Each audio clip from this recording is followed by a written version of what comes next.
Welcome to the Deep Dive. We're diving into navigating relationships in a changing world today. Oh yeah, this one you wanted to take a look at. Yeah, it tackles some big questions about men and women's roles, especially in families and relationships these days. You got it. It seems like. Traditional family structure Yeah. and what it even means to be masculine today. That's front and center in this book. For sure. And I think it's going to be really interesting to kind of see Yeah.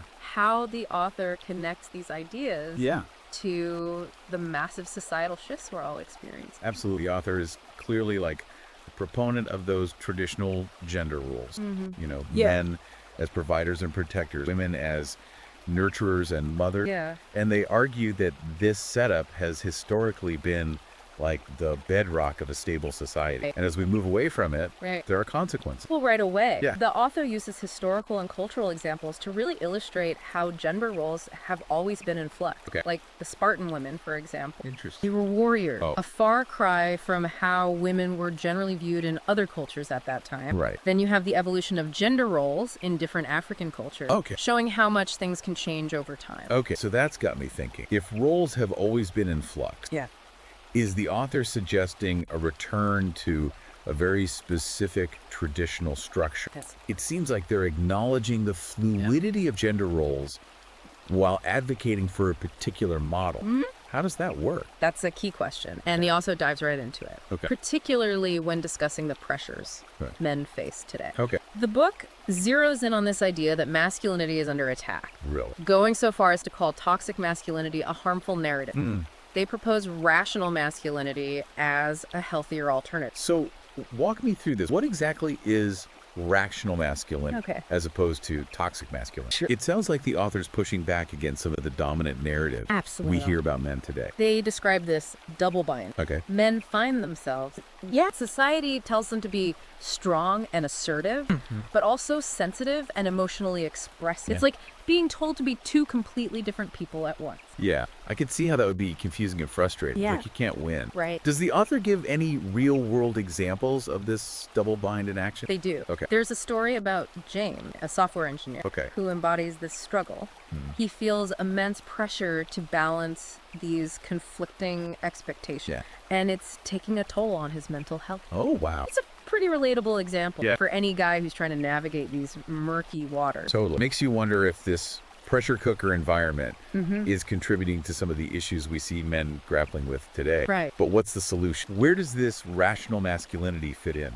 That's where the author gets into the nuts and bolts of it. Yeah. Rational masculinity, they say, is about grounding your actions in logic, reason, and self-control. Okay. Not knee-jerk emotional reaction. Okay. It's about choosing how you respond to a challenge, Right. rather than letting emotions dictate your behavior. So it's not about suppressing emotions entirely, Right. but about mastering them. Exactly. Okay. The author draws a fascinating parallel to Stoicism, Okay. the ancient philosophy that emphasized emotional resilience and rational decision-making. Interesting. They argue that this framework can be incredibly valuable for men in today's world. Okay, I'm starting to get the picture. Yeah. But what does that look like in practical terms? Sure. How does a man cultivate this rational masculinity in his everyday life? Well, the author gives a bunch of practical tips and exercises. Okay. For example, they suggest practicing mindfulness, challenging negative thoughts, and focusing on building virtue. Okay. They really get into the nitty-gritty of developing self-discipline and mental fortitude. So it's a sort of inner work Yeah. that translates into outer strength and stability.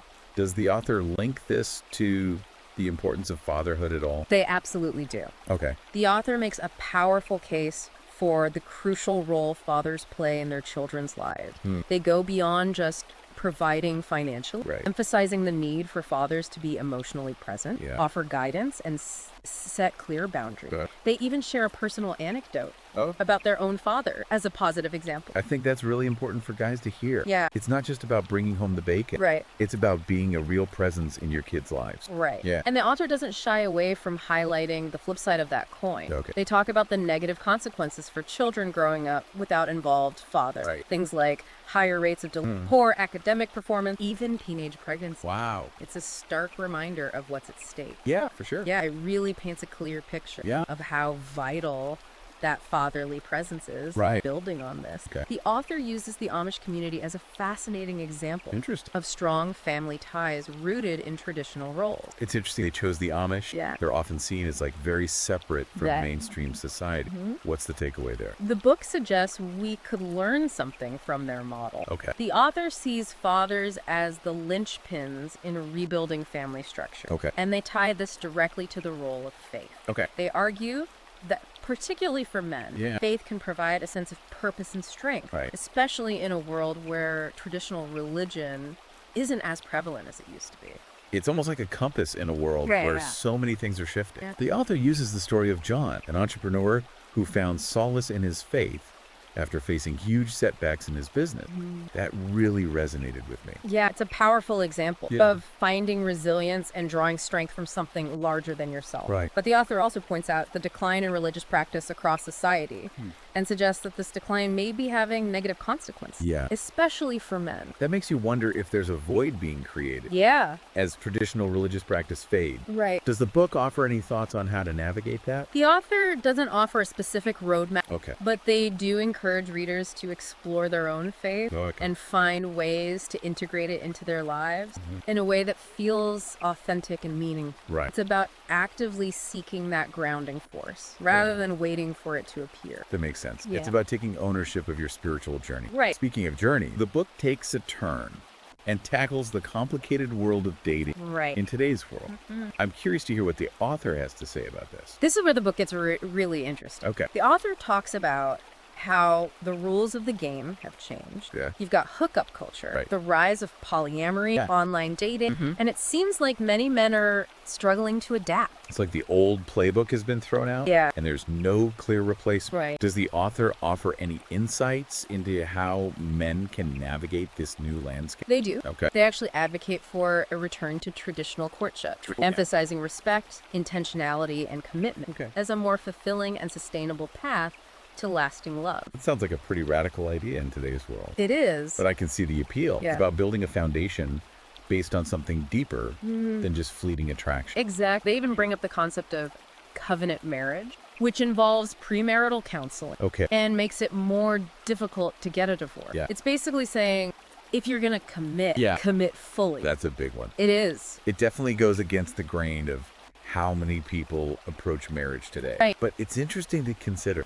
So if a guy is ready to ditch the hookup scene Yeah. and look for something more meaningful, Right. where does he even start? Well, What does the book the suggest? book gets quite practical here. Okay. Talk about the importance of self-improvement. Okay. Focusing on both your physical and mental health. You've got to be the best version of yourself Right. to attract a partner who's on the same wavelength. So it's about getting your own house in order before inviting someone else in. Exactly. Right. And it goes beyond just hitting the gym and eating right. Right. The author emphasizes the importance of understanding women, Interesting. what they value, how they communicate, Okay. what they're looking for in a partner. It's about taking the time to truly understand the other side of the equation. I like that. Yeah. It's about empathy and putting in the effort to see things from a different perspective. It's not just about learning tricks or technique. Right. It's about genuine connection. That's the heart of it. Yeah. They also offer strategies for navigating the modern dating world. Great. Whether it's online dating or approaching women in person. It's about being confident and assertive, Right. but also respectful and genuine. Okay, so we've got this framework of traditional courtship, Yeah. self-improvement, and understanding women. Sounds like a pretty solid approach. It is. Does the author offer any specific examples or anecdotes to illustrate these points? They do. Okay. They share stories of men who have found success using these principles. Okay. And they provide concrete examples of how to apply these concepts in your own life. Gotcha. It's not just theory. Right. It's about putting these ideas into action. Now, throughout the book, there's this recurring theme of men needing to reclaim their power and their voice Right. in a world that often seems to be pushing them to the sidelines. Yeah. Does the author address this explicitly? They absolutely do. Okay. They talk about the need for men to reject the negative stereotypes that are often thrown their way Right. and to embrace the positive aspects of traditional masculinity. It's like they're saying, don't be ashamed of being a man. Exactly. Be proud of your strengths, your drive, your protective. Exactly. They encourage men to be leaders, to be Right. providers, to be protectors. Right. But they also emphasize the importance of doing so with compassion, empathy, and a sense of responsibility. Okay. It's about finding that balance between strength and sensitivity. I think that's a message a lot of men need to hear today. Yeah. There's so much confusion about what it means to be a man in the 21st century. Right.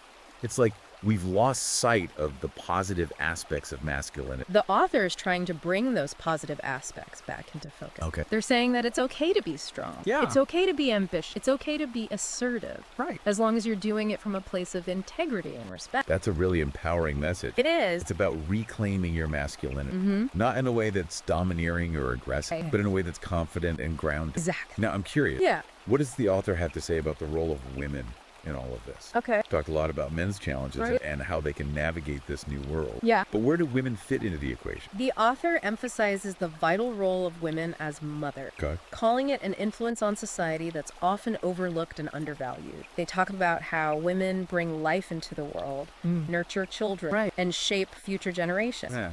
But they also express concern about the pressures women face today to prioritize careers over family. Yeah, I can see that. It's Yeah. like there's this expectation for women to have it all. Right. But that can come at a cost, both personally and for society as a whole. Exactly. Yeah. They cite things like rising childcare costs Right? and declining birth rates as evidence that this shift is having negative consequences. Wow. They argue that society is doing a disservice to both women and children Right. by undervaluing the role of motherhood. It's like we've created a system where women are almost penalized for choosing to be mothers. That's a powerful way to put it. Yeah. And they connect this to the larger issue Yeah. of the collapse of the modern family unit, Right. which we touched on earlier. Right. The book talks about how single-parent households are on the rise, and they point to the negative consequences for children, such as higher rates of delinquency, poor academic performance, and mental health issues. Right. It paints a pretty bleak picture. The author clearly believes that we need to find a way to rebuild strong family structure. Yeah. And they see this happening through a return to traditional roles and values, Okay. with men stepping up as leaders and providers, and women embracing their crucial roles as mothers and nurturers. It's a bold vision for sure. It is. It challenges a lot of the prevailing narratives we hear today. Right. But I think it's a conversation worth having. I agree. We need to be honest about the challenges we're facing and explore all possible solutions. Absolutely. This has been an incredible conversation so far. Yeah, it has. We've covered so much ground, Yeah. from masculinity and fatherhood to dating and the role of women. Right. And there's still so much more to unpack. There is. I'm really eager to hear what the author has to say about the broader societal context in which all of this is happening. Yeah, you're right. There's a lot more to explore. Yeah. The author doesn't shy away from tackling some pretty controversial topics. Okay. In the latter part of the book, they delve into the issue of free speech, arguing that it's under attack in today's world. That's definitely a hot button issue. It is. It seems like everyone's got an opinion on it these days. Right. What's the author's take on it? They point to examples of censorship happening all over. No. From social media platforms silencing dissenting voices to universities shutting down controversial speakers. Yeah. They even talk about the rise of cancel culture and political correctness, arguing that these trends are creating a climate of fear and self-censorship. So it's like people are afraid to express their true opinions Right. for fear of backlash or retribution. Exactly. Yeah. The author argues that this suppression of speech ultimately harms society as a whole Right. because it stifles open dialogue and the free exchange of ideas. It's like we're losing the ability to debate and disagree constructively. And the author connects this directly to the challenges men are facing today. Okay. They argue that men, in particular, are often targeted for expressing views that challenge the prevailing narrative, especially when it comes to gender roles and relationships. So it's like they're walking on eggshells, Yeah. constantly worried about saying the wrong thing. Right. Yeah. The author sees this as part of a larger trend of demonizing masculinity Okay. and silencing men's voices. That's a pretty heavy accusation. It is. Does the book offer any solutions for pushing back against this perceived censorship? They advocate for stronger legal protections for free speech, Okay. promoting education that encourages critical thinking, and supporting grassroots activism to challenge censorship. Okay. They believe that it's a fight worth having, Yeah. and that the future of a free society depends on our ability to engage in open and honest dialogue. It's interesting how they tie this broader societal issue Yeah. back to the core themes of the book, Right. masculinity, relationships, Yeah. and the need for men to find their voice in a world that often seems hostile to their perspective. Absolutely. Yeah. And they don't shy away from tackling another controversial topic, feminism. Okay. The book presents a critique of modern feminism, arguing that it's gone too far and is now actively working against men's interests. That's a pretty bold statement. It is. What specifically are they criticizing about modern feminism? They argue that it's led to a decline in traditional masculinity, Okay. a rise in false accusations against men, and a legal system that's often biased against fathers in custody disputes. Wow. They suggest that feminism has contributed to a culture where men are afraid to be assertive Okay. or express their sexuality for fear of being labeled toxic or misogynistic. So it's like they're saying feminism has created a climate of hostility towards men. That's their perspective. And they believe this hostility negatively impacts men's mental health, Right. relationships, and overall well-being. Wow, that's a lot to unpack. It is. It's definitely a controversial viewpoint, but it's important to understand where they're coming from. Right. Yeah. The author encourages men to reject what they see as the harmful narratives of modern feminism Okay. and to reclaim what they believe are the positive aspects of traditional masculinity. Right. They urge men to stand up for themselves, Right. assert their rights, and refuse to be silenced. It sounds like a call to action, It is. urging men to take back their power and agency. Exactly. Yeah. The author believes that this is essential not just for the well-being of men, Right. but for the health and stability of society as a whole. Okay. They see a strong, confident, and responsible masculinity as crucial to building a better future.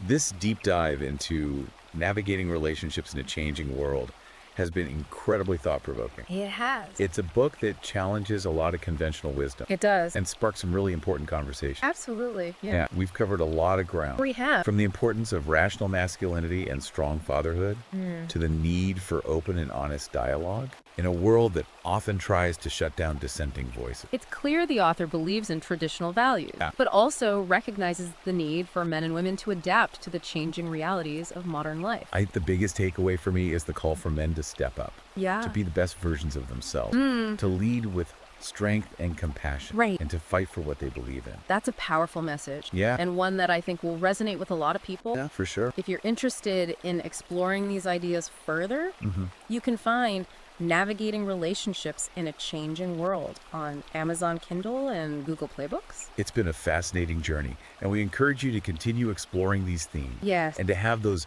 difficult but necessary conversations Absolutely. about what it means to be a man and a woman in today's world.